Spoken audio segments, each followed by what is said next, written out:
урлагаар сурахад бол хинчүүд саат тор байдгүй. Энэ миний бас мөрөөдөл гэж хэлсэн. Аутизмтай юм уу даунны хүүхдүүдийг сургах гэж.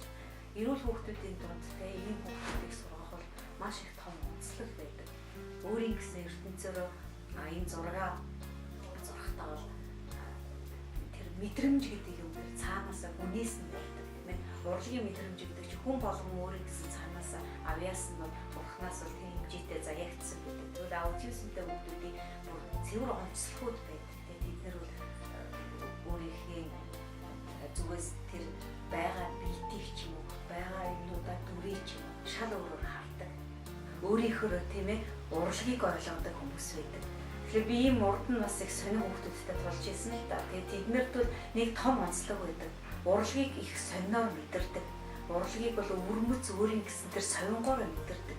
Тэгэхээр одоо Монголд бол аутизмтай хүмүүсийг бол одоо хамгийн одоо төрөнд бол манай сургуулиудад дэмжиж сурганаа гэж би бол уриалж байна. Яг бол тэр дундаас бол их гоё хөгжимчин зураач нар тийм ээ урлагийн усуд бол хөө болдог гэж бүр би өөр их итгэдэг юм.